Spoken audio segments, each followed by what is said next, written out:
Good morning students. Continuing with the next sum of the reciprocity theorem. या गणितामध्ये पुन्हा त्यांनी काय म्हटलं बेटा व्हेरीफाय रेसिप्रोसिटी थिअरम राईट. हे थोडीशी सर्किट डायग्राम बघून थोडीशी मुलं घाबरतात पण घाबरण्याची काहीच आवश्यकता नाहीये. पुन्हा व्होल्टेज फर्स्ट लूप मध्ये करंट तुझा सेकंड लूप मध्ये. मला सांग 3 ओम मधून जाणारा करंट आणि 5 ओम मधून या सगळ्यामधून करंट कसा जाईल बेटा same right.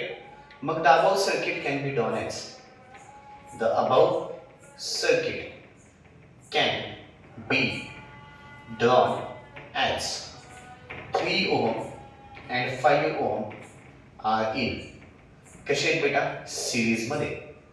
therefore 3 plus 5 which is equal to किती आलं 8 ohm which is equal to काय आलं बेटा 8 ohm. आता केस फर्स्ट चालू होती. केस फर्स्ट मध्ये E अपॉन आहे, इथे V अपॉन आहे बघू आपण. आणि मग पुन्हा केस सेकंड मध्ये V अपॉन आहे. पहिले तर इथे बघा या सर्किटला आपण सोप्यात सोपं कसं काढता येते ते बघून घेऊ. या सर्किट डायग्रामला सोप्यात सोपं कसं काढता येते ते बघून घेऊ. व्होल्टेजची किंमत किती आली बेटा 10 व्होल्ट. नेक्स्ट पुढे इथे रेजिस्टरची किंमत किती आली 2 ओम. इथे खालच्या बाजूला पण रेजिस्टर आला किती बेटा 4 ओम. मला सांगा हे दोघं सिरीज मध्ये होते की नाही. सिरीज मध्ये आल्याच्या नंतर हे वरतून असं घेण्यापेक्षा हीच वायर मी इथे ओढतो आणि इथे असं सर्किट डायग्राम काढतो. किती ओम झालं बेटा 8 ओम. आता बघा बऱ्यापैकी गणित तुमचं मागच्या सारखंच दिसून येतं. हे चेंज आहे का बेटा. बऱ्यापैकी गणित सगळंच्या सगळं बिलकुल डिक्टो सेम तुमचं कोणासारखं झालं मागच्या गणितासारखं. आता इथे आय काढायचा आहे. आय काढायचा म्हटलं तर मला आय ऑफ टी लागेल. येस होतो. आय ऑफ टी काढायचं असेल तर सगळ्यात पहिल्यांदा 4 ओहम पॅरलल विथ किती बेटा 8 ओहम. चला 4 ओहम पॅरलल विथ 8 ओहम याचं उत्तर काढू. चला आपण पहिले 4 ओहम पॅरलल किती बेटा 8 ओहम. आधी आपल्याला याचं उत्तर काढावं लागेल मग आपण पुढचं सगळंच्या सगळं बघू. Okay 4 ohm parallel with the 8 ohm. Calculations करा सगळेजण. ब्रॅकेटच्या आतमध्ये 1 डिवायडेड बाय 4 प्लस पुन्हा ब्रॅकेटच्या आतमध्ये 1 divided by 8 is equal to आणि इनवर्स किती आलं बेटा 2.6667 राईट. 2.666 कंटिन्यू रिकरिंग मध्ये त्याला 7 देऊन टाकू. ठीक आहे. म्हणजे या दोन रेजिस्टर्सच्या ऐवजी एक रेजिस्टर आला. पुन्हा इथे व्होल्टेज हा व्होल्टेज झाला. V ची किंमत किती आली 10 व्होल्ट. पुढे इथे 2 ओहमचा रेजिस्टर आला आणि पुढे पुन्हा इथे 2.666667 चा रेजिस्टर आला. ठीक आहे. बरं इथे काय तुमचं आय ऑफ टी. हा इथे माझा आय ऑफ टी आला दिसतोय. पुन्हा 2 ohm and 2.66667 ohm are in कसे आहेत बेटा सिरीज मध्ये. therefore मग 2 plus 2.66667 4.666667 बघा ही कोणाची किंमत झाली तुमची टोटल रेजिस्टन्स. मग आता मी पुन्हा टोटल रेजिस्टन्स काढून घेतो.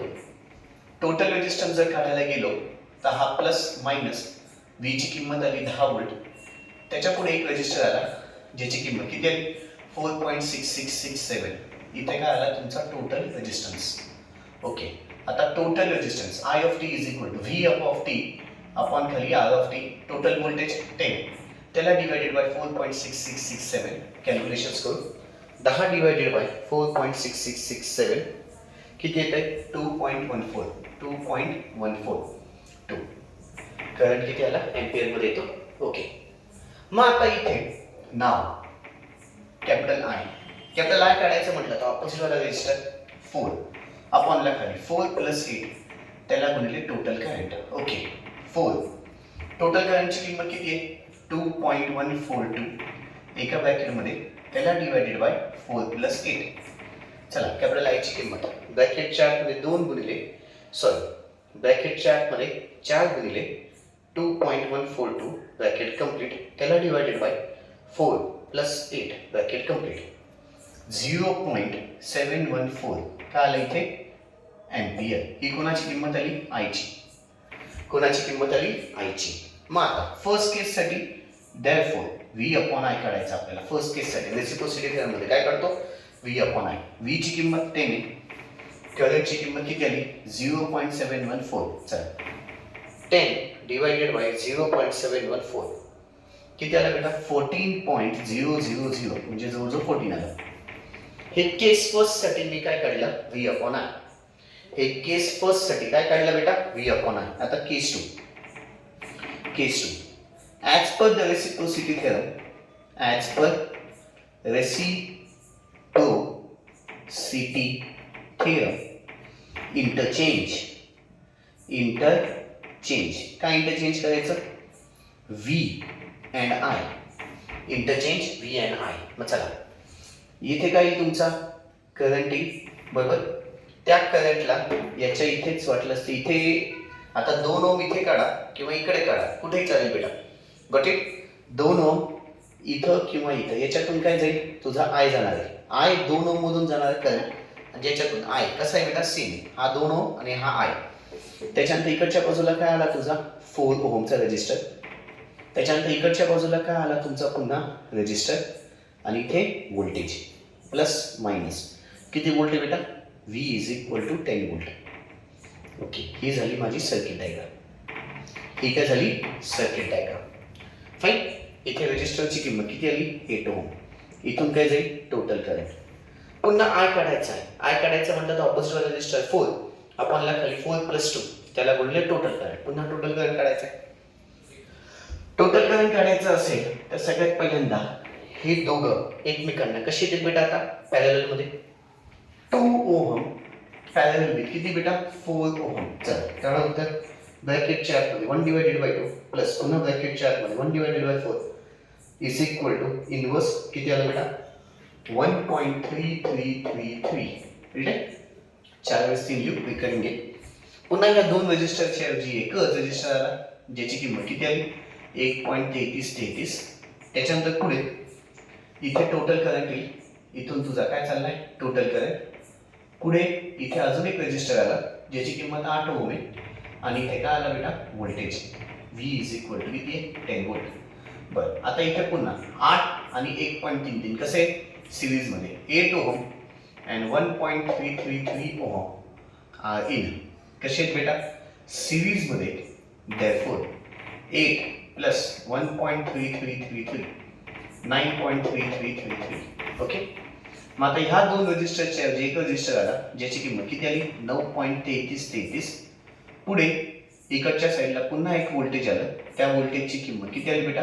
10 volt. V is equal to इथून काय चाललाय? Total current.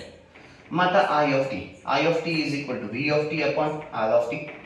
V of T 10 त्याला डिवायडेड बाय 9.3333 4 वेळेस डिवाइड करा. 10 डिवायडेड बाय 9.3333 4 वेळेस 1.07 काय आलं? एम्पियर. 1.0714 काय आलं बेटा? एम्पियर. टोटल करंट भेटला.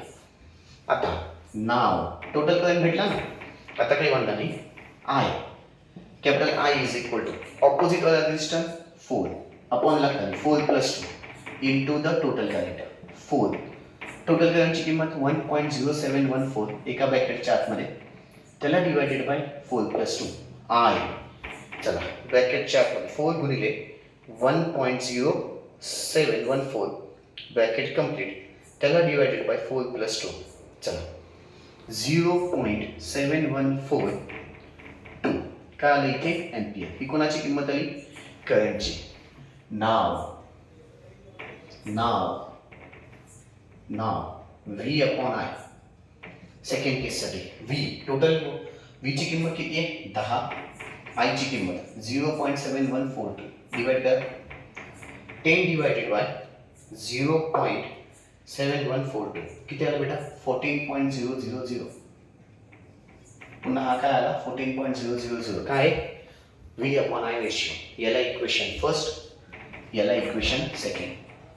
दोघीकडनं व्ही अपॉन आयचा रेशिओ कसा येतो बेटा? Same. From 1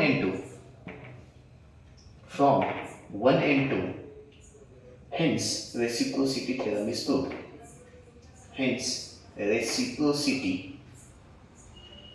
theorem is proved. Hence reciprocity theorem is proved. याच्यामुळे आपलं काय प्रूव्ह झालं बेटा? Reciprocity theorem. गॉट इट बेटा? इथे तुमचं सगळंच्या सगळं फंडा संपलं. कुणाचा बेटा? रेसिप्रोसिटी थेरमचा. ओके. काही अडचण असल्यास प्लीज कॉन्टॅक्ट करा. ठीक आहे. व्हिडिओ वाटल्यास तर 1-2 वेळेस बघा, म्हणजे तुम्हाला अजून लक्षात येऊन जाईल. ओके. That's all. बाकीचं उद्या नेक्स्ट सेशनमध्ये. थँक्यू.